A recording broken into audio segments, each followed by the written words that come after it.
Hi everyone, so today we're going to be going through a 2020 election prediction between Kamala Harris, the senator from California, the junior senator from California, and Donald Trump, the incumbent president of New York. So what's interesting, both of these people are from very blue states, California and New York. They're both from very big blue states. Um, Obviously, though, only one is a Democrat, so that's also something to note. Okay, so nothing much else to say. Kamala Harris, again, I honestly don't think she would be the strongest candidate against Donald Trump.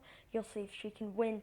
I'm going to show if she can win or maybe she can't win. So let's just get right into it. So, Washington, Oregon, her home state of California, Hawaii, New Mexico, Illinois, Vermont, Massachusetts, Rhode Island, Connecticut, New Jersey, Delaware, Maryland, the District of Columbia, Trump's home state of New York, goes to Kamala Harris. Same thing with the second district in the state of Maine. Those all go into the Kamala Harris column. Sorry, the first district in the state of Maine go into the Kamala Harris column. As for Trump, he wins Alaska, Utah, Idaho, Wyoming, Montana, North Dakota, South Dakota, Kansas, Oklahoma, Louisiana, Arkansas, Missouri, Mississippi, Alabama, South Carolina, Tennessee, Kentucky, Indiana, West Virginia, most of Nebraska except for that second congressional district. So those are the safe states for both of the political parties. As for the state of Texas, this one moves into the likely GOP column. We see this one being somewhere within that 6 to 7% range against someone like a Kamala Harris. We don't see it being all that competitive, but it won't be a blowout either. Okay, so that is the state of Texas. The next state we are going to be taking a look at is the state of Virginia. This one moves into the likely Democratic column, just because, again, if we look at Democrats' success here in the 2018 midterms, we could see Democrats won a Senate seat in the state of Virginia. They picked up a bunch of House seats. Democrats won this in 2016. There's no reason why they wouldn't win it again in 2020. Okay, now moving into the state of Colorado. Kamala Harris wins in Colorado. Again, look at Democrats' success here in the midterms. Hillary Clinton was able to win this state.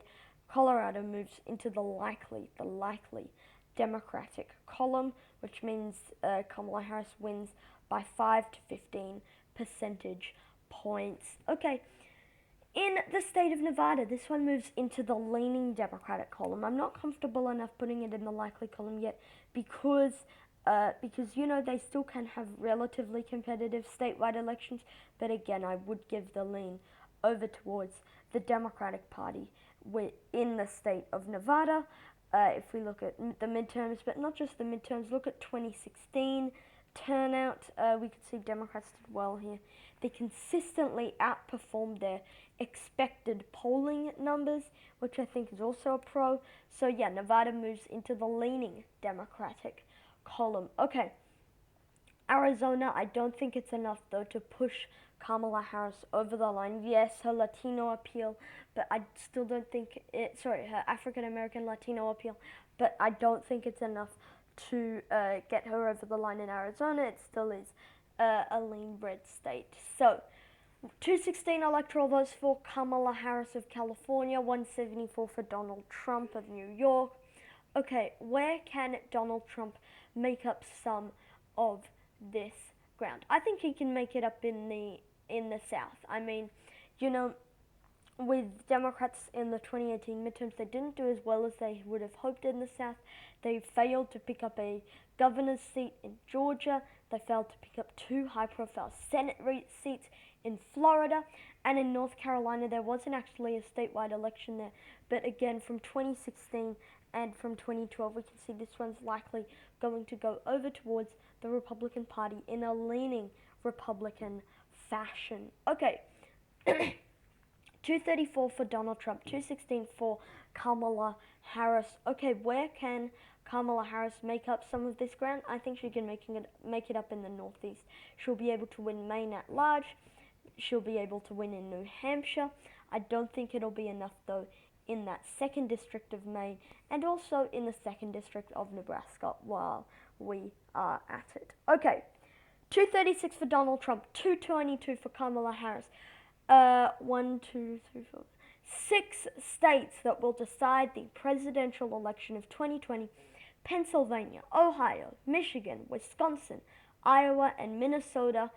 Kamala Harris, Donald Trump. It all comes down to this. Okay, that's enough of the epic stuff. Okay, Kamala Harris. I believe she could win in the state of Michigan. I believe she really could win in Michigan. Look at Democrats in the midterms. In 2016, Hillary Clinton barely lost the state, just barely, to Donald Trump. I see Kamala Harris narrowly taking the state of Michigan. But as for Donald Trump, he will win Ohio in 2020. It looks very likely that given the circumstances, Trump will win Ohio. Democrats didn't pick up a governor's seat in Ohio.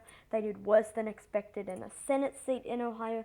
They failed to pick up any congressional districts in Ohio in 2018. Ohio moves into the leaning Republican column. Mind you, Trump won the state by 8 points, so that's very impressive for Trump. Okay, and the Republican Party.